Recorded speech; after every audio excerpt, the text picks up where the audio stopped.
Bottom of the duck ನಿಮ್ಗೆ ಬಂದಿರುವಂತಹದ್ದು 2 of sorts ಬಂದಿದೆ. ಕೆಲವೊಂದು ಇಂಡಿಸಿಷನ್ ಅಲ್ಲಿ ಇರುವಂತಹದ್ದು, ಯಾವುದೇ ರೀತಿಯ ಡಿಸಿಷನ್ ಅನ್ನ ಮಾಡಕ್ ಆಗ್ದಿರಾ ಅಥವಾ ಕೆಲವೊಂದು ಡಿಸಿಷನ್ ನ ಮಾಡ್ದಿರಾ ನೀವು ಸುಮ್ಮನೆ ಇರುವಂತಹದ್ದು ರೆಪ್ರೆಸೆಂಟ್ ಆಗ್ತಾ ಇದೆ ಬಾಟಮ್ ಆಫ್ ದ ಡಕ್ ಅಲ್ಲಿ.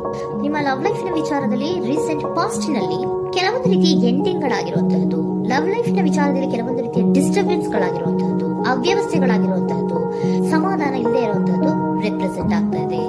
ಯಾಕೆ ಅಂದ್ರೆ ಲವ್ ಲೈಫ್ ನ ವಿಚಾರದಲ್ಲಿ ಯಾವುದೇ ರೀತಿಯ ಪಾಸಿಟಿವ್ ಬದಲಾವಣೆಗಳಾಗುತ್ತಾ ಅನ್ನುವಂತಹದ್ದು ನೀವು ಪಾಸ್ಟ್ ನಲ್ಲಿ ನೀವು ನಿಮ್ಮ ಲವ್ ಲೈಫ್ ನಲ್ಲಿ ನೀವು ಆಲೋಚನೆಯನ್ನ ಮಾಡಿದ್ದೀರಿ, ಕೆಲವೊಂದು ಬದಲಾವಣೆಗಳಾಗುವಂತ ಸಾಧ್ಯತೆಗಳಿದೆಯಾ ಅಂತ. ಆದ್ರೆ ಎಂಡಿಂಗ್ ಗಳಾಗಿರುವಂತಹದ್ದು ಯಾವುದೇ ರೀತಿಯ ಸರಿ ಹೋಗಿಲ್ಲದೆ ಇರುವಂತಹದ್ದು ರೆಪ್ರೆಸೆಂಟ್ ಆಗ್ತಾ ಇದೆ.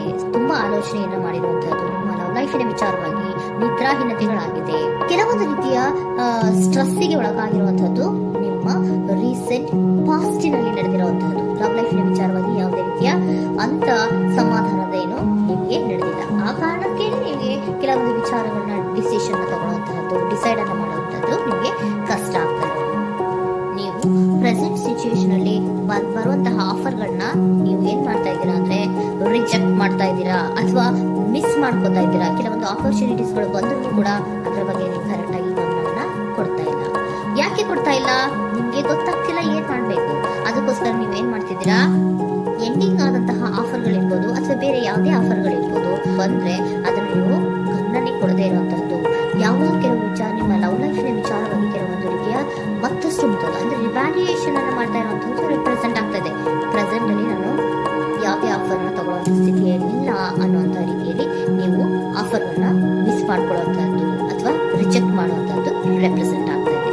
ನೆಕ್ಸ್ಟ್ ಕಾರ್ಡ್ ಬಂದಿರುವಂತಹದ್ದು ಪ್ರೆಸೆಂಟ್ ನಲ್ಲಿ ಪೇಜ್ ಆಫ್ ಸೋರ್ಟ್ಸ್ ಬಂದಿದೆ. ಯಾವುದೋ ನಿಮ್ಮ ಲವ್ ಲೈಫಿನ ವಿಚಾರವಾಗಿ ಬಹಳಷ್ಟು ಕ್ಯೂರಿಯಾಸಿಟಿಯಿಂದ ಏನೋ ವಿಚಾರವನ್ನ ತಿಳ್ಕೊತಾ ಇದ್ದೀರಾ, ಬಹಳಷ್ಟು ಕ್ಯೂರಿಯಾಸಿಟಿಯಿಂದ ತಿಳ್ಕೊತಾ ಇದ್ದೀರಾ ಏನಾಗ್ತಾ ಇದೆ, ಹೇಗಾಗ್ತಾ ಇದೆ ಅಂತ. ತುಂಬಾನೇ ನೀವು ಕೆಲವೊಬ್ರು ಲವ್ ಲೈಫಿನ ವಿಚಾರವಾಗಿ ತುಂಬಾನೇ ಮಾತು ಕೂಡ ಆಡ್ತಾ ಇರುವಂತಹದ್ದು ರೆಪ್ರೆಸೆಂಟ್ ಆಗ್ತಾ ಇದೆ. ಏನಾಗ್ತಾ ಇದೆ, ಹೇಗಾಗ್ತಾ ಇದೆ, ಈ ಗಲಿಬಿಲಿಗಳು, ಡಿಸ್ಟ್ರಾಕ್ಷನ್ಸ್ಗಳು ಅಥವಾ ಡಿಸಿಷನ್ಸ್ ನ ಮಾಡೋಕ್ಕಾಗದೆ ಏನಕ್ಕೆ ಒತ್ತಾಡ್ತಿದ್ದೀವಿ ಅನ್ನೋ ಬಗ್ಗೆ ಕೂಡ ನೀವು ಕೆಲವೊಂದು ರೀತಿಯ ಮಾತಾಡ್ತಾ ಇರುವಂತಹದ್ದು ರೆಪ್ರೆಸೆಂಟ್ ಆಗ್ತಾ ಇದೆ. ಯಾವಾಗ ಕೆಲವೊಂದು ವಿಚಾರಗಳನ್ನು ನೀವು ಮಾತಾಡಿ ಕ್ಲಿಯರ್ ಅನ್ನ ಮಾಡ್ಕೊತಿರೋ ಆಗ ನೀವು ಕೆಲವೊಂದು ರೀತಿಯ ಆಕ್ಷನ್ಸ್ ಗಳನ್ನ ತಗೋಬೇಕು ಅನ್ನೋಂಥ ನಿರ್ಧಾರವನ್ನ ಮಾಡಿರುವಂತದ್ದು. ಆಫರ್ಗಳು ಬಂದರೂ ಕೂಡ ರೆಫ್ಯೂಸ್ ಮಾಡ್ತೀರಾ. ಆದ್ರೆ ಏನೀಗೆ ಹಿಂದೆ ಪಾಸ್ಟ್ ನಲ್ಲಿ ನಡೆದಿತ್ತೋ ಅದು ಯಾಕಾಯ್ತು, ಏನಕ್ಕಾಯ್ತು ಅನ್ನೋದ್ರ ಬಗ್ಗೆ ಕೂಡ ನೀವು ಮಾತಾಡುವಂತ ಸಾಧ್ಯತೆಗಳು ರೆಪ್ರೆಸೆಂಟ್ ಆಗ್ತಾ ಇದೆ ಪ್ರೆಸೆಂಟ್ ನಲ್ಲಿ. ಆಮೇಲೆ ನೀವು ಮಾತಾಡಿದ ಮೇಲೆ ಕೆಲವೊಂದು ರೀತಿಯ ನಿರ್ಧಾರಗಳನ್ನ ಮಾಡುವಂತಹದ್ದು. ನೈಟ್ ಆಫ್ ವೈಟ್ಸ್ ಬಂದಿದೆ. ಸೊ ಆವಾಗ ನೀವು ನಿಮ್ಮ ಕೆಲವೊಂದು ವಿಚಾರಗಳಲ್ಲಿ ಕ್ಲಾರಿಟಿಗೆ ಬಂದ ಮೇಲೆ ನಿಮ್ಮ ಲವ್ ಲೈಫಿನ ವಿಚಾರದಲ್ಲಿ ಕೆಲವೊಂದು ಆಕ್ಷನ್ ಗಳನ್ನ ತಗೊಳ್ಳುವಂತಹದ್ದು ರೆಪ್ರೆಸೆಂಟ್ ಆಗ್ತಾ ಇದೆ. ಹಾಗೆ ಏನ್ ಆಕ್ಷನ್ಸ್ ಗಳನ್ನ ತಗೋತೀರಾ? ಈಗ ಕೆಲವೊಂದು ರೀತಿಯ ಆಫರ್ಗಳನ್ನ ನೀವು ಬಂದಂತಹ ಆಫರ್ಗಳನ್ನ ನೀವು ಏನ್ ಮಾಡಿದ್ದೀರಾ, ರೆಫ್ಯೂಸ್ ಅನ್ನ ಪ್ರೆಸೆಂಟ್ ಅಲ್ಲಿ ಮಾಡಿದ್ದೀರಾ. ಈಗಲೂ ಕೂಡ ನೀವು ಬಂದಂತಹ ಆಫರ್ ಅನ್ನ ನೀವೇನ್ ಮಾಡ್ತೀರಾ, ರೆಫ್ಯೂಸ್ ಅನ್ನ ಮಾಡ್ತೀರಾ ಅಥವಾ ರಿಜೆಕ್ಟ್ ಅನ್ನ ಮಾಡ್ತೀರಾ. ಯಾಕೆ?